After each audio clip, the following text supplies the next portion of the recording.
네, 이제 114회를 들어보겠습니다. 이제 3개 정도 풀면 감이 좀 오실 거예요. 공개도 많이 좀 겹치고. 일단 먼저 받아야죠. 방금 다운받았는데.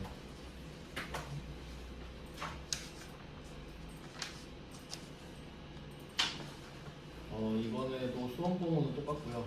2 사이에 1, 6개 수험 번호입니다.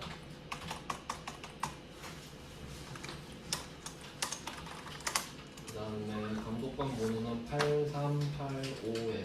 8385.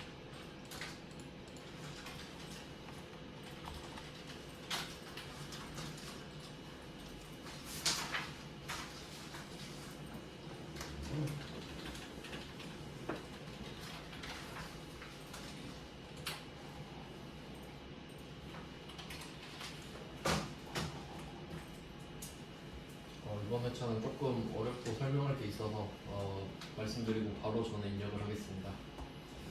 그럼 문제 2번부터 역시 똑같이 볼게요. 좀 많이 겹치거든요. 맞다. 얘기해주셨어.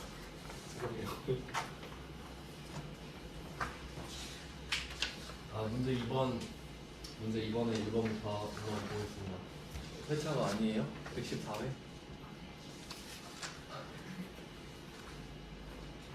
네. 그럼 한번 보겠습니다. 문제 2번에 1번.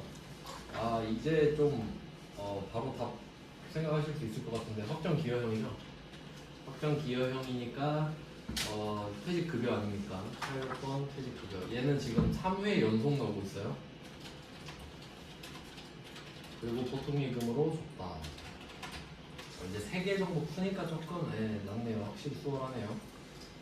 저는 그냥 바로바로 그때 적어버릴게요. 10월 5일에 차관의 퇴직급여 800번이죠. 영업팀이니까. 그리고 140 대변의 보통예금. 근데 실제로는 그 방금 했던 것처럼 하셔야 돼요. 그러니까 이렇게 하나씩 입력하는 거 정말 위험합니다. 왜냐면 어떤 분이 말씀해 주셨는데 시험을 보는데 컴퓨터가 꺼졌어요. 그러면 시험지에 안 적어놨으면 또 풀어야 되죠. 그럼 자기만 손해요. 근데 시험지에 적어놨으면 그래도 보고 입력만 하면 되죠. 그러니까 여러 가지 이유에서 멘탈 깨집니다. 진짜 컴퓨터 꺼진다고 그런 것도 생각하셔야 돼요. 그래서 하나씩 입력하는 건 안 좋지만 이제 제가 보여드렸으니까 이제 그냥 바로 입력하겠다 이거예요. 저는. 자, 2번. 자, 외상매출금 중에 550만 원은 약소보험으로 받고 나머지는 보통예금으로 받았다. 뭐 이제 아실 텐데 우리가 물건을 팔았을 때 일반 전표, 메인 매출 전표에다가 외상매출금 550, 제품 매출 500, 뭐 이런 식으로 적어놨겠죠. 이렇게 해서 지금 외상 매출금이 생긴 거거든요. 이렇게 됐다는 것도 생각하실 수 있어야 돼요. 근데 이걸 결제를 지금 받는 겁니다. 돈을 받는 거죠. 근데 440은 보통예금으로 받았대요. 그럼 외상 매출금이 결제가 되는 겁니다. 550을 총 받아야 돼요. 그러면 나머지는 이거 잘못 말했구나. 죄송해요. 이게 총액이 990이네. 이거 독해 문제였군요. 독해 문제. 자, 문제를 다시 한번 잘 읽어볼까요? 외상매출금 중, 이게 중요하네. 외상매출금 중 550은 약소금으로 받고 나머지 440은 보통예금이니까 외상매출금이 990만 원이라는 소리죠. 제가 잘못 봤네요. 죄송합니다. 990, 이거 좀 맡긴 사람 있었을 것 같은데. 그러면 이때 외상매출금 990을 다 받아야 되니까 이때 차변에 보통예금 440 일단 적고 550부터 적어야 되겠다. 받으러부터 쓸게요. 받을 550만원. 자, 그럼 거래처 정리 한번 해볼까요? 외상매출금은 받아야 될 돈이니까 거래처가 있어야 되고 받으러도 받을 돈이니까 거래처 둘 다 써주셔야겠네요. 주보은상사 이렇게 두 번 적어주시면 되고 나머지가 보통예금 이렇게 되네요. 이 문제는 좀 주의하셔야 됩니다. 독해 문제여서. 답이 이거네요. 이거는 진짜 좀 위험한데요? 중이 중요하죠. 여기서는 총액을 안 알려줬다는 게 포인트입니다. 그러면 뭐 입력은 7월 25일. 그래서 저는 이걸 총액을 아니까 대변의 외상매출금부터 적을 것 같아요. 그리고 거래처는 또 990만 원을 알고 있으니까 미리 적어버리고 차변에 받으러 온 고운 적고 금액이 550이잖아요. 나머지는 보통예금만 적으면 끝나죠. 이런 식으로 적는 게 좋을 것 같아요. 자, 그 다음은 3번입니다. 3번은 자금 부족으로 인해서 이런 거는 필요 없는 말이고 받으러 온 5천만 원을 만기일 전에 은행에 할인했다. 이거는 116회에서 보셨네요. 매출채권 처분 손실. 네, 이제 좀 기억나시죠? 어제 했던 거니까. 그러면 얼마를 받았냐 하니까 5천에서 500을 뺀 거겠죠. 그럼 이거는 이렇게 쓰셔야 좋아요. 매출채권 처분 손실 500. 이걸 미리 써놓고 알려줬으니까. 그리고 받으러 음이 사라진 거잖아요. 이렇게 하고 차변의 보통예금 이렇게만 적어놓는 거죠. 금액을 찾는 시간을 아낄 수 있죠. 최대한 안 알려준 금액을 마지막에 적는 게 좋습니다. 그럼 2번도 차변부터 썼으면 좋았겠는데. 네, 이렇게 해서 거래처는 제1 써주시면 돼요. 이건 116회에도 나왔습니다. 매출채권 받으러 온 할인입니다. 이것도 입력을 하면 4월 30일. 얘는 대변부터 적을게요. 받으러 온 순서는 뭐 상관없습니다. 전체적으로 맞기만 하면요. 그리고 차변에 매출채권 처분 손실 500 이걸 써주면 차변에 보통예금 이렇게 써주면 알아서 금액이 딱 떨어지죠. 그 다음은 4번으로 가겠습니다. 4번 문제. 투자 목적으로 보유하고 있는 미약건설의 주식. 지금 이게 메인은 아닌 것 같고 이거 우리 풀어보긴 했던 건데 배당금 230만 원이 확정돼서 즉시 보통예금 이자로 들어왔다. 배당금 받는 건 해봤죠. 그러면 일단 보통예금이 들어왔다는 건 알 수 있어요. 차변에 보통예금 230이 들어왔다. 그럼 그게 뭐냐? 배당금 받았죠? 배당금 수입. 답이 되게 간단하고요. 그리고 참고로 좀 말씀을 드리면 우리가 법인이잖아요. 법인이 배당을 받을 때는 그 배당금을 지급하는 회사에서 원천징수를 안 합니다. 그래서 원천징수 이슈가 없어요. 그래서 답이 아주 깔끔하다. 10월 3일 이것도 뭐 그냥 형식적으로 적어보면 되겠죠. 보통예금 230 대변에 배당금 수익 이렇게 적으면 끝납니다. 이제 5번 문제로 갈게요. 5번 문제는 급여를 이체했다. 보통예금으로 줬네요. 그러면 3개만 딱 표시하시면 되죠. 3개. 첫 번째는 급여계 있죠. 490만 원 하나 체크할게요. 이 안에 내용이 중요한 게 아니라 결국 회사는 490 준 거 아닌가요? 그러니까 490만 중요해요. 이 사람은 재무팀이니까 800번 급여 이렇게 해서 490만 원을 차변에 정리해 주시면 되겠고, 그럼 이 사람이 490을 받는데 어차피 이 중에 세금이랑 사대보험 내야 되죠? 그래서 오른쪽에 공제합계 이것도 체크를 하시면 되겠죠. 381080. 그럼 이건 어차피 네가 내야 될 거니까 내가 갖고 있다가 내줄게 이거니까 예수금입니다. 예수금은 내주려고 갖고 있는 부채죠. 여기에 공제계인 381080을 써주세요. 그러니까 3개만 표시하면 된다라는 거 아시겠죠? 급여계에 490만 원 하나, 공제합계에 381080. 그리고 사실 지급총액은 표시할 필요가 없는 게 이제 아시죠? 보통예금 쓰면 알아서 금액이 맞춰질 건데 굳이 쓸 필요는 없잖아요. 답은 아주 간단했고요. 그리고 이거랑 연결되는 문제가 어제 나왔었는데 116회에서 있었죠. 그 예수금으로 내주는 거 있잖아요. 그 다음은 6번으로 가보겠습니다. 아 이거 입력도 해야지. 10월 30일인데 참여는 급여 800번 490 대변의 예수금 숫자 이거 잘 써야 되죠? 381080 그리고 대변에 보통예금 찍어주면 알아서 금액이 맞춰지죠. 이걸 최대한 이용하셔야 돼요. 그리고 6번입니다. 사채도 냈네요. 사채는 주식이랑 좀 비슷해요. 그래서 주식이랑 뭐가 비슷하냐면 액면 금액을 부채로 일단 잡고 발행 금액이 따로 있다는 겁니다.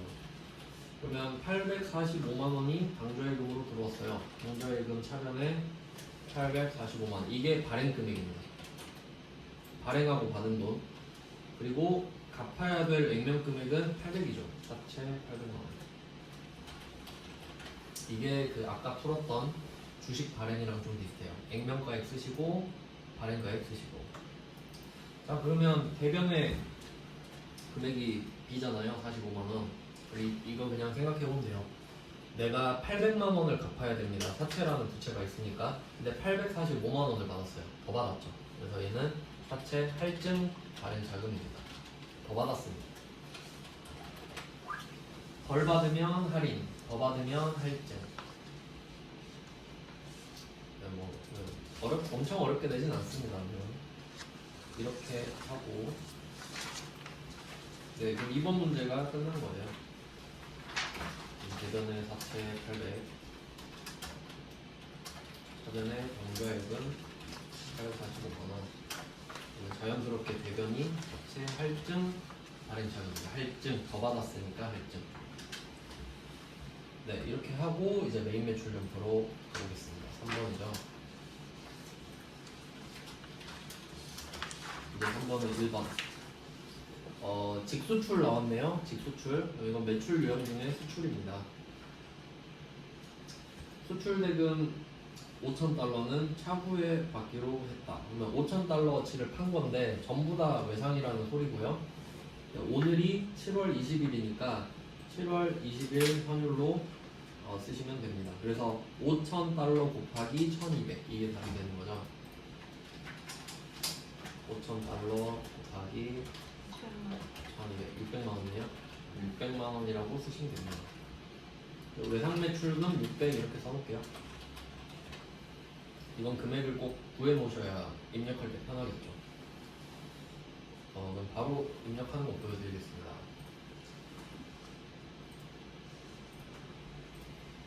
네, 메인 매출점표 7월 20일이고 유형은 왼쪽 밑에서 보시면 되겠죠. 16번 수출. 품목은 그냥 뭐 제품 매출이라고 쓰겠습니다.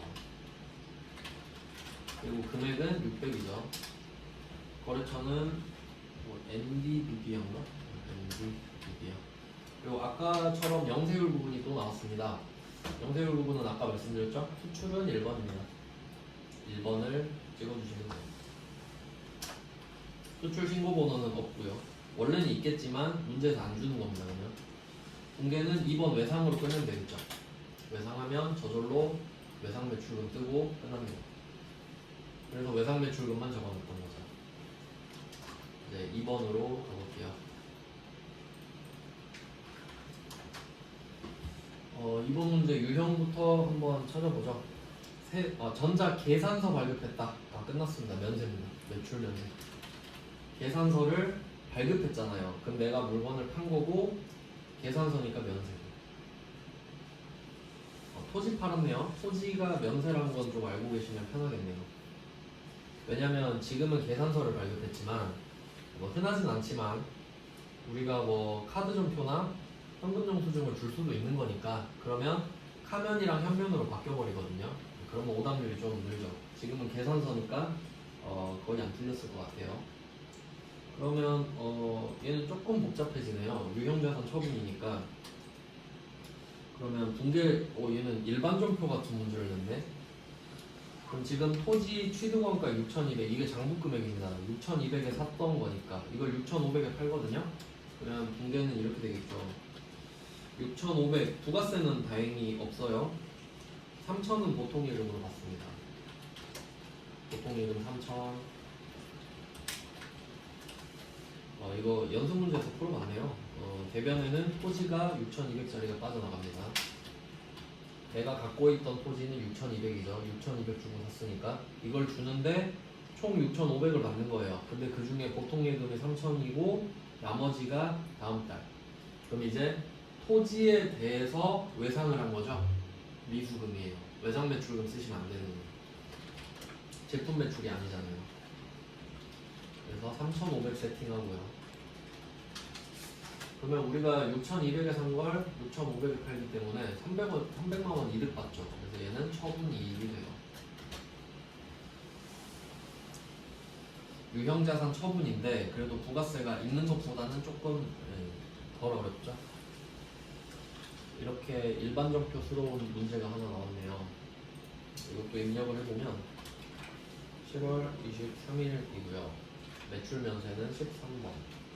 얘는 이제 오랜만에 제품이 아니라 토지를 팔고 있고 공급가액은 6,500이라고 써주셔야겠죠.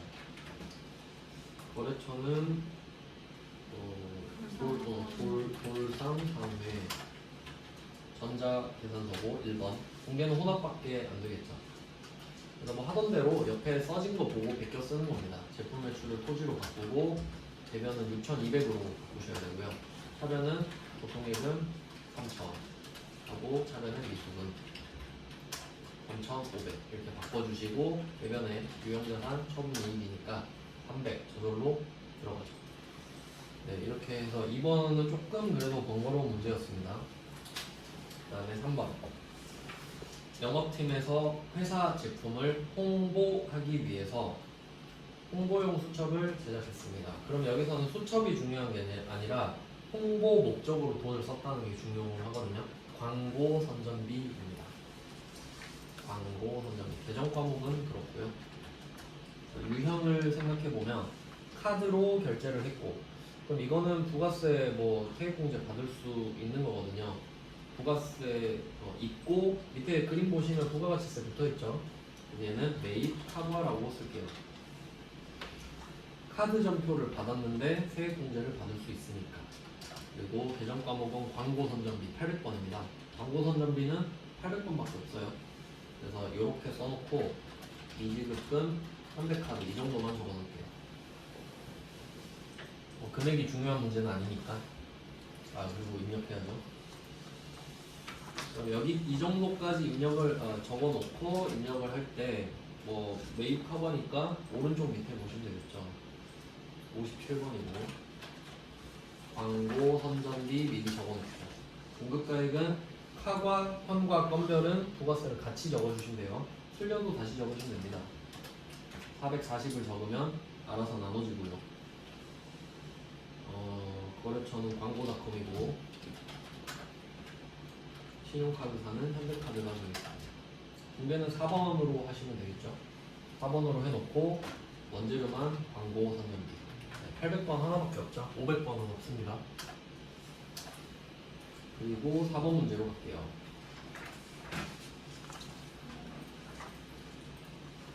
4번 문제는 원재료를 구입하고 세금계산서를 받았다. 아주 기본적인 문제네요. 매입 과세가 되겠습니다. 세액공제를 받는데 세금계산서를 받았다. 그러면 얘는 결제를 어떻게 했나 보니까 얘는 뭐 아무 말도 없네요. 그럼 얘는 그 세금계산서 아래쪽에 결제 수단을 확인하셔야 돼요. 어음이 500, 외상미수금이 820. 그럼 지금 원재료를 사고 있는 거니까 대변만 적는다고 하면 원재료에 대한 어음은 지급어음이죠. 지급어음 500 그대로 어음에 대해서 적었어요. 외상미수금은 외상매입금이라고 적어주시면 되겠죠. 뭐 어렵지 않은데 혹시 이거 좀 문제를 바꾼다고 하면 만약에 지금 우리가 사는 게 원재료가 아니라 뭐 비품 샀다 이럴 수 있죠. 비품을 샀다고 하면 그냥 미지급금 금액을 잘못 적었네. 금액은 안 적는 게 낫겠네요. 금액이 지금 총 1320인데 미지급금 1320으로 끝납니다. 비품을 산다고 하면 근데 원재료를 사니까 두 개 나눠주는 거죠. 어음이랑 외상을. 그런 차이가 있어요. 그러면 네, 이것도 입력을 해보면 8월 17일 유형은 51번 가지고 원재료 금액은 1200이라고 적어주시면 되고요. 거래처는 도철 전자로 받았고 공개는 혼합이겠죠. 차변은 이미 끝나 있고요.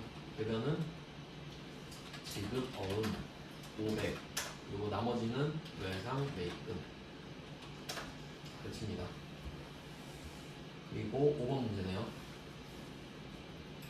5번 문제는 냉장고 샀어요. 냉장고. 부가세는 돌려받을 수 있을 것 같고요. 뭘로 샀냐 하니까 현금으로 사고 현금 영수증 받았네요. 그러면 매입 현과가 되겠죠. 과세 물건인데 세액 공제 받을 수 있고 현금 영수증 받았고 냉장고니까 비품이고요. 비품 그리고 현금 이 정도만 적어놓겠습니다. 비품 현금 네, 이렇게 메모하신 다음에 바로 입력하면 되겠죠. 8월 28일에 유형은 61번 현과 비품 공급가액은 이번에도 현과니까 부가세 포함된 550을 적을게요. 거래처는 와마트 참고로 현금 영수증이랑 카드 점포는 전자 개념이 없어요. 전부 다 전자라서 그냥 넘어가지죠. 공개는 1번 현금 해놓고 원재료를 비품으로 바꿔주시면 됩니다. 이제 6번입니다. 지금 메인 매출점표 5문제 풀었는데 불공 안 나왔죠? 불공 나올 차례네 이제.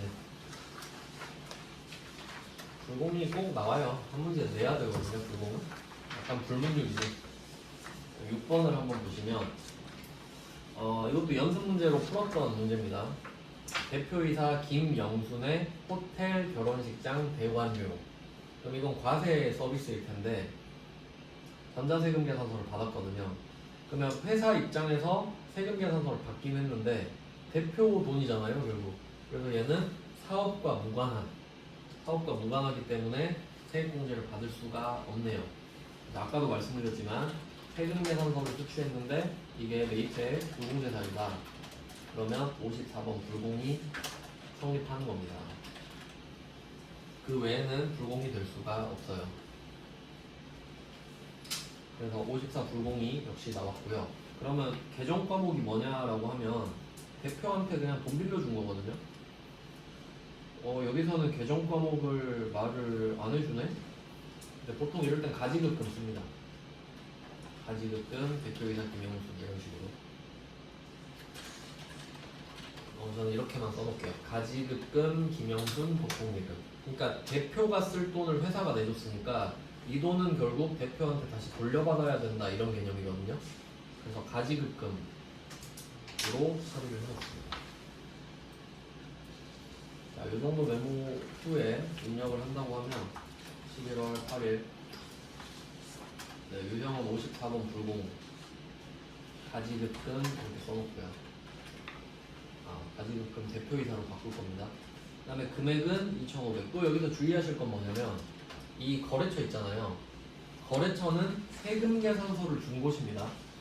여기에 김영순을 쓰는 게 아니에요. 그러니까 여기는 우리가 대박호텔을 써야 됩니다. 대박호텔이 나한테 세금 계산서 줬잖아요. 근데 이게 세액공제를 못 받는 것 뿐이지. 그래서 여기에 김영순 쓰시면 바로 나가립니다. 조심하셔야겠죠. 이런 유형은. 그 다음에 사업과 직접 관련 없는 지출 맞으니까 그냥 넘어가시고 공개는 혼합으로 가서 원재료를 가지급금 바꾸고 거래처를 여기 대박호텔이 내려왔는데 이걸 김영순으로 바꾸는 겁니다. 대변은 보통예금. 이거 주의하셔야 돼요. 거래처 대박호텔 김영순.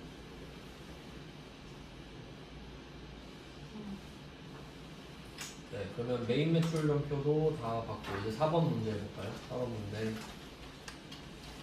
수정 문제입니다. 두 문제 나와요. 두 문제. 1번 호국꽃집에서 영업부 사무실에 비치할 목적으로 구입한 공기정화식물 대금 10만원을 계좌에서 송금하고 전자계산서를 받았으나 전자세금계산서로 처리했다. 그럼 이걸 면세로 바꿔주시면 되겠네요. 메인 매출 점표로 들어가면 되겠죠. 고치는 건 그냥 바로 들어가서 할게요. 11월 12일 들어가 보니까 세액공제를 받을 수 있는 것처럼 적어놓네요. 못 받죠. 얘는 면세니까. 그러면 53번 이걸 보고 매입 면세 계산서 받았으니까 과세를 클릭해서 53으로 바꿔줍니다. 그 다음에 금액도 바꿔주셔야겠죠. 금액은 공급가액 10만원,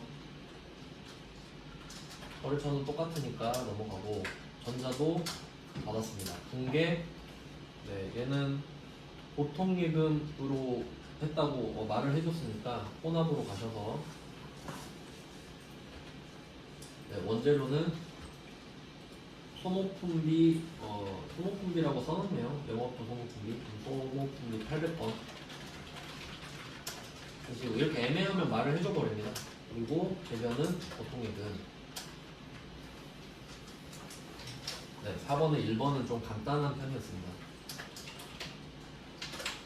그리고 4번에 2번으로 가볼게요. 4번에 2번 문제는 엘리베이터 설치했네요. 이 엘리베이터 설치하면 건물 가치가 높아지죠. 그래서 자본적 지출이거든요.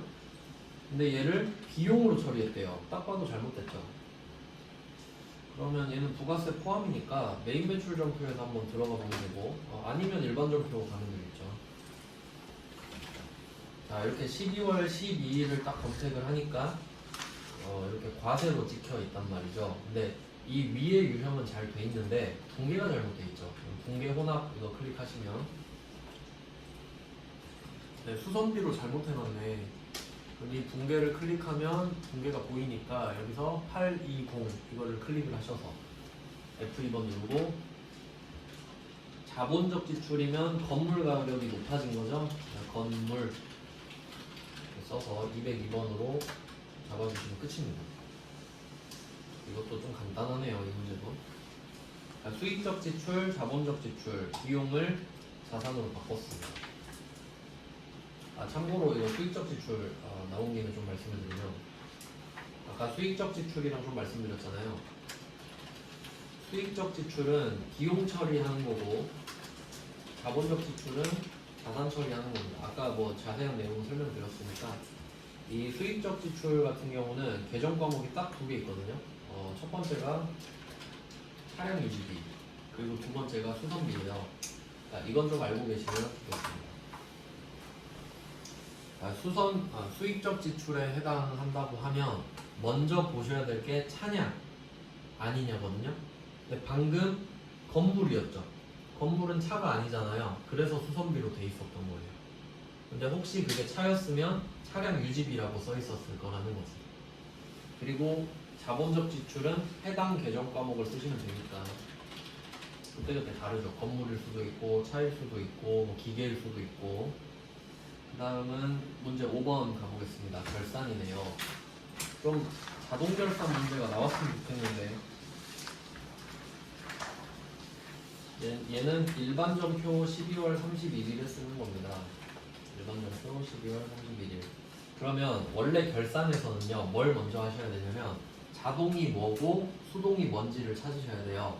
그러면 보니까 1번은 단기매매증권 평가거든요. 그럼 요거는 수동이에요. 직접 분계해야 되니까.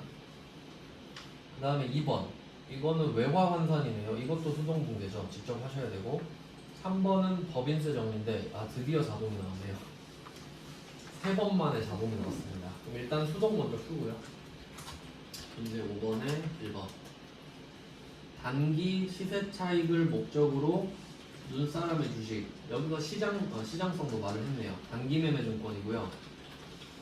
1000만원에 산 거를 1250만원이 되었다. 빼면 되죠. 250만원 증가했네요. 단기 매매 증권 250만원, 평가이익 250. 이렇게 너무 간단한 문제를 주네요.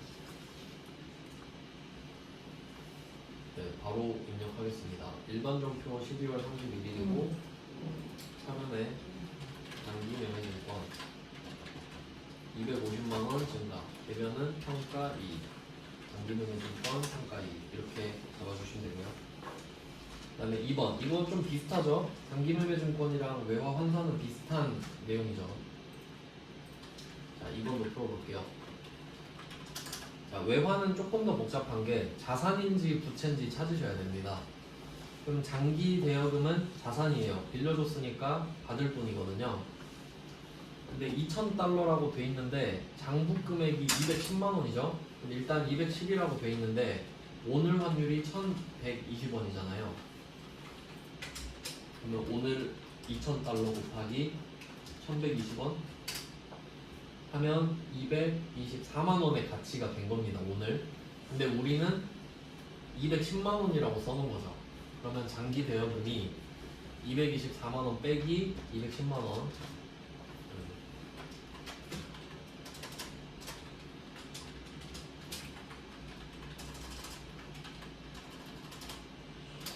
네, 그러면 14만 원이 오른 게 되네요. 장기 대여금이 14만 원. 환율 때문에 14만 원을 더 받게 됐습니다.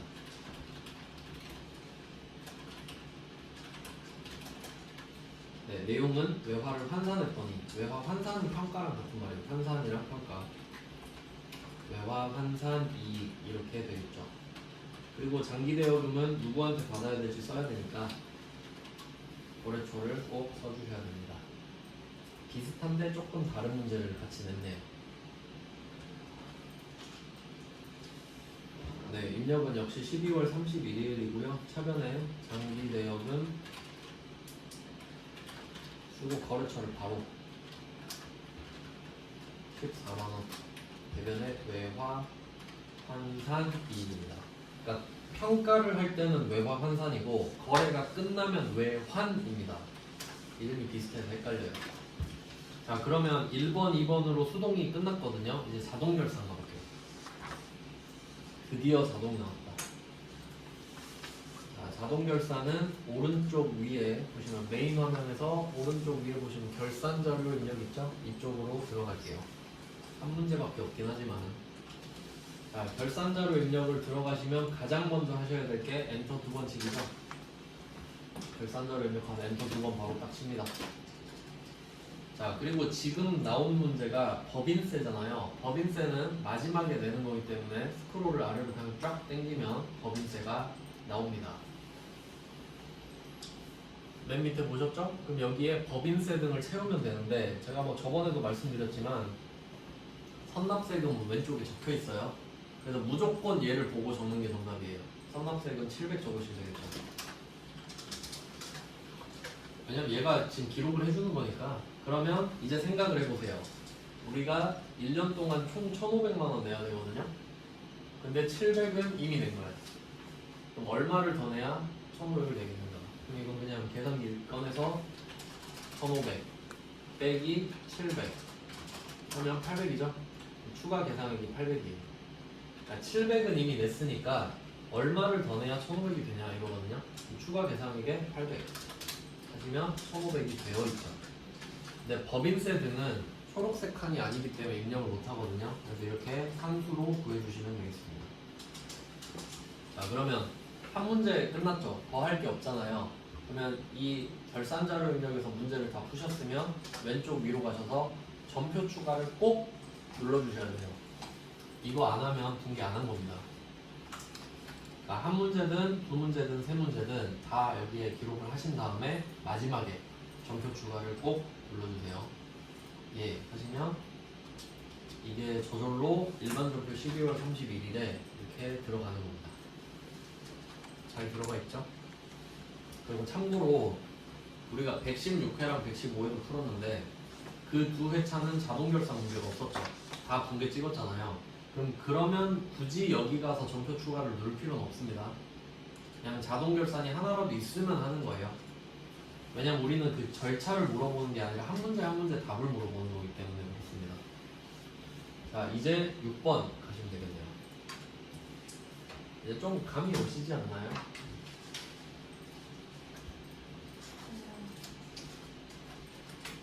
그래도 3번 돌리니까 조금 이거 할 때가 됐구나 이런 느낌이 들잖아요. 자, 문제 6번. 자, 자, 키워드 또 찾아야겠죠. 3월에 발생한 판매비와 일반 관리비 중에 발생액이 가장 적은 거. 이건 월계표입니다. 판관비 중에 그 계정 과목을 다 비교해야 되거든요.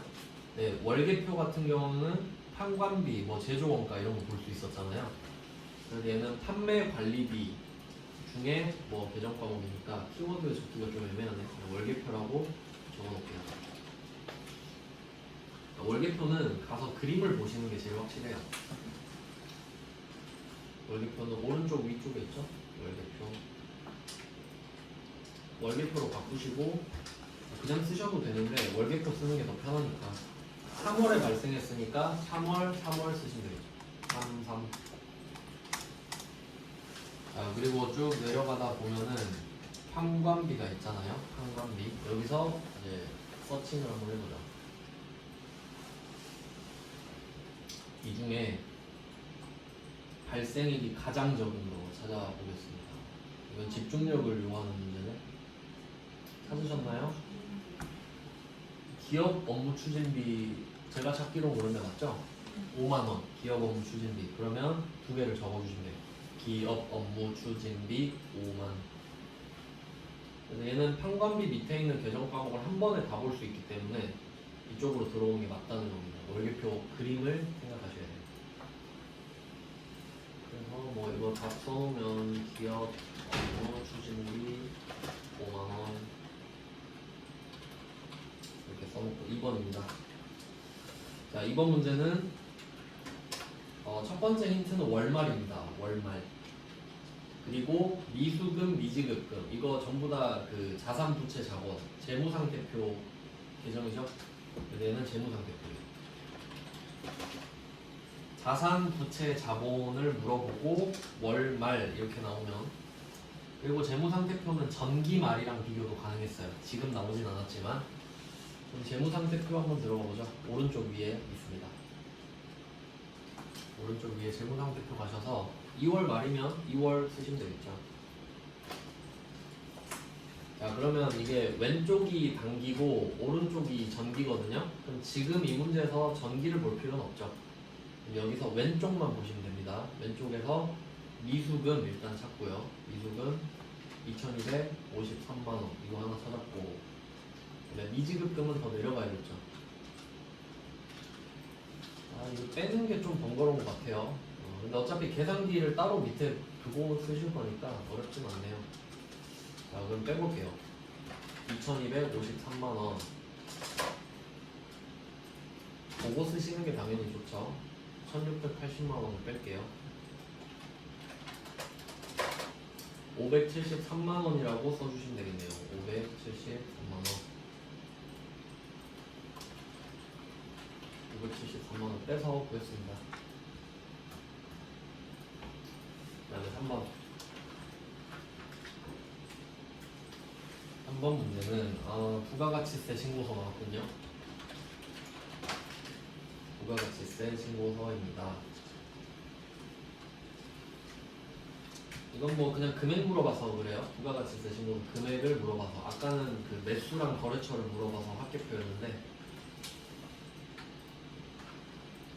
그냥 부가가치 탭으로 넘기신 다음에 신고서로 들어가겠습니다. 부가가치세 신고서 탭으로 넘어와서 신고서로 들어왔어요. 4월, 6월을 검색하겠습니다. 이거 답 되게 쉽네요. 공제받지 못할 매입세액을 물어봤어요. 16번의 세액이죠. 16번의 세액 306만원. 이 정도면 정말 쉬운 편이죠. 306만원 이런 식으로 적어놓으면 6번도 끝났고, 이제 1번 문제만 남았습니다. 실무 문제.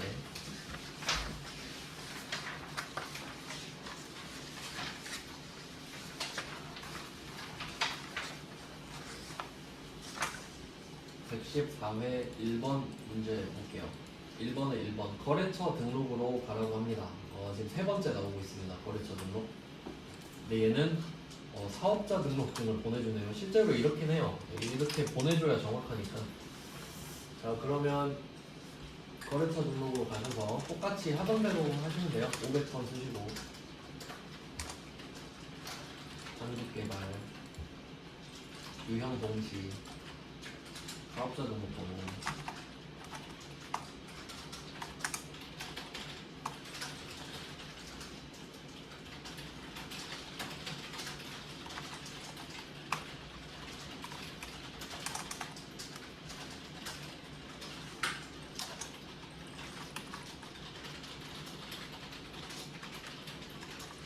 근데 이거는 그림을 준 이유가 없네요.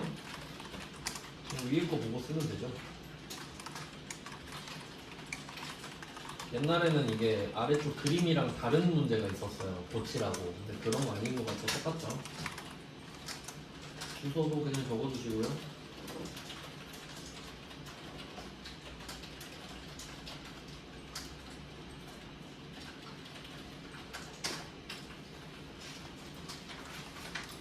똑같네요. 전혀 이변이 없었습니다. 그림 줘서 괜히 좀 당황했는데 아무것도 없었고요. 그 다음은 2번 문제로 가겠습니다. 2번 문제도 방금 풀었던 건데요. 개정 과목 및 적용 등록입니다. 바로 밑에 있죠? 거래처 등록 밑에. 개정 과목 및 적용 등록으로 옮겨가시고 아까 알려드렸죠? 지금 코드 번호 알려주거든요. 그러면 숫자 아무데나 찍으시고 862 쓰면 되겠죠. 그리고 바로 이번에는 설정해야 됩니다. 계정 과목. 그러니까 지금 862를 딱 갔는데 사용자 설정 계정 과목 돼 있죠. 그러면 오른쪽 위로 가세요. 오른쪽 위에 가보시면 사용자 설정 계정 과목 이걸 클릭하면 글자 바꿀 수 있거든요. 행사 지원비로 쓰시면 됩니다. 그리고 성격은 경비라고 돼 있죠. 3번 눌러주시고 그 외에 언급 없으니까 바로 현금적으로 내려가세요. 현금적으로 1번 엔터 넘어가고 행사지원비 현금 지급 바로 대체적으로 내려가셔서 1번에 행사지원비 90만원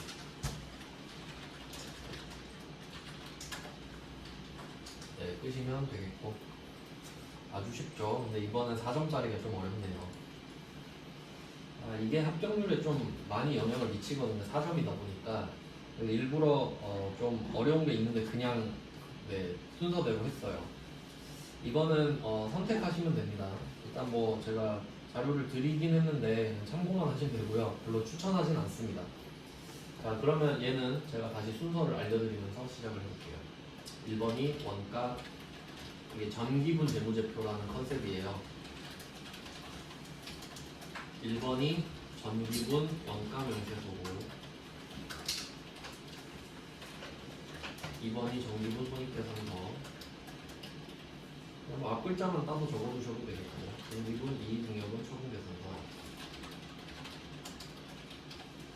4번이 전기분 재무상표표 이렇게 들어갑니다. 원래는 좀 자세히 설명해야 되는데 이게 원가를 알아야 조금 내용이 이어지는 거라서 그냥 절차만 알려드릴게요. 절차만. 자 그럼 이렇게 순서가 진행이 된단 말이죠. 그러면 이걸 먼저 확인하시고 이제 문제를 보는 겁니다. 뭘 어떻게 하라고 하는지. 오류가 발견됐죠. 그러면 이게 해당 연도에 외상으로 매입한 부재료비 300. 그러니까 우리가 흔히 쓰는 계정은 아닌데 부재료비면 비용일 거 아니에요? 그럼 이게 아마 유추해 보건데 이런 것 같습니다. 500번 부재료비 300 이거 외상으로 했으니까 외상 매입금일 거예요. 원재료랑 비슷한 느낌일 테니까 자, 이 붕괴를 빼먹었다 이 말이에요. 그래서 뭔가 어긋났다 이거죠. 좀 되게 복잡해 보이는데 근데 이때 제가 1번의 전기분 원가명세서라고 말씀을 드렸는데 우리가 제조업이다 보니까 이 부재료는 원가 쪽에 들어갈 거란 말이죠. 그래서 1번으로 가서 부재료비를 먼저 찾아볼게요. 왼쪽 밑에 있습니다. 모여 있습니다. 여기서 그러니까 순서대로 돼 있으면 그래도 할만했을 텐데 순서가 또 비율법칙이죠. 원가 명세서 한번 들어가 보시면 여기에 지금 부재료비가 없잖아요. 그러면 여기에 어제 해봤던 것처럼 F2번 눌러서 빈칸에다가 부재료비 이거를 쓰란 소리는 300 부재료비 단기 부재료 매입액이죠. 그러니까 지금 이 개정 과목이 없었다는 거는 이게 표가 복잡해 보이는데 기초에 부재료가 없었다는 소리죠. 그러니까 단기에 300을 사온 거니까 단기 부재료 매입액 여기에다가만 300을 적어주시면 돼요. 그러면 알아서 300 이렇게 되는 거죠. 그러니까 사와서 300이 늘었다 이 뜻입니다. 이렇게 하면 300이 들어갔고요. 자, 그러면 이 단기 제품 제조 원가가 커졌습니다. 제가 한번 지워볼게요. 여러분 지금 90, 250, 000 써 있으시죠? 네, 이거 쓰기 전에 어땠냐면 원래 87, 250, 000이었어요. 그럼 얘가 커졌다라는 겁니다. 어쨌든 그래서 이걸 가지고 차이가 벌어졌으니 2번이 손익계산서죠. 그러니까 원손이제 이렇게 가는 거예요. 원손이제. 그러면 손익계산서로 갑니다. 창은 비교를 해야 되니까 저는 띄워놓을게요. 이렇게. 자, 그리고 두 번째 항목인 손익계산서로 갑니다. 어제도 한번 해봤는데, 자, 손익계산서는 여기서 제품 매출원가 있죠. 이걸 클릭하면 이렇게 비슷한 창이 뜨는데, 자, 잘 보시면은 단기 제품 제조원가 이렇게 써있죠. 제가 창을 띄워놓은 이유가 제조원가, 그러니까 이게 제조원가 명세서인데 단기 제품 제조원가가 90, 250, 000으로 바뀌었잖아요. 근데 얘는 안 바뀌었죠. 그래서 이걸 보고 쓰셔야 되거든요. 그래서 창을 띄워놓은 거예요. 보고 쓰려고. 네, 뭐 적어놓고 써야겠네. 90, 250, 000 이렇게 쓸게요. 바꿔주셔야 돼요, 직접. 그러니까 원가 명세서는 최신화가 되는데 손익계산서는 최신화가 안 돼요. 그래서 직접 수작업으로 고치는 겁니다. 자, 그러면 이거를 제가 고쳤는데 엔터 치기 전에 이 마지막 있죠. 이게 당기순이익이거든요. 지금 81, 210, 000죠. 그럼 이거를 고친 상태로 확인을 눌러볼게요. 숫자가 바뀌나 보세요. 여기 바뀌었죠? 그럼 이제 3번으로 가는 거예요. 그럼 계속 숫자가 안 맞는 상태로 밀고 가는 겁니다. 자, 그리고 이제 3번으로 가는 거예요. 그래도 3번부터는 좀 무난합니다. 그래도 3번은 좀 수월해요. 3번은 잉여금 처분 계산서죠. 자, 잉여금 처분 계산서 딱 왔는데 얘는 위에 F6 블로그 있죠. 이걸 누르셔야 돼요. 그리고 지금 그 당기순이익이 81210 이거 고치기 전이죠. 근데 여기서 불러오기를 누르시면 저절로 바뀌어요. 얘 하면 알아서 바뀌죠. 얘는 우리가 보고 적을 필요 없는 거지. 자, 그러면 이렇게 바뀌었으니까 얘가 바뀌면 이 로마자 1번의 미처분 이익잉여금이 또 바뀌거든요. 그럼 얘가 바뀌어서 또 재무상태표로 가는 거예요. 얘가 자본이거든요. 그러면 이거를 끄고 이거 켜놔야 된다. 이것도 보고 써야 됩니다. 90, 940, 000 일단 제가 켜놨으니까. 자, 마지막 4번이 재무상태표죠. 자, 여기서 이제 마무리를 줘주면 되는데, 자, 얘가 이름이 미처분 이익잉여금이잖아요. 근데 오른쪽 보시면 부채 자본 있죠. 여기서 2월 이익잉여금이에요. 이름이 또 달라요. 그러니까 같은 건데 이름이 다릅니다. 그러면 이걸 보고 그대로 쓰면 돼요. 90, 940, 000 고쳐주시면 돼요. 93, 940, 000에서. 자, 그러면 이걸 보고 그대로 옮겨 적는데 엔터를 치는 순간 지금 차변들과 함께 보세요. 지금 아무 색깔도 없죠? 엔터를 치면 안 맞죠? 대차 차익이 생겼죠? 그 이유가 처음에 우리가 이걸 통째로 누락했잖아요. 외상으로 했으니까 외상 매입금도 누락된 거죠. 근데 부재료비는 넣었잖아요. 그러니까 부재료비는 맞췄어. 근데 외상 매입금이 없는 거잖아요. 그러니까 이 대변의 부채니까 외상 매입금을 만들어줘야 돼. 있네. 여기 있으니까 외상 매입금이 8,700이죠. 여기 300을 더해야 돼. 그러니까 9,000으로 바꾸셔야 돼요.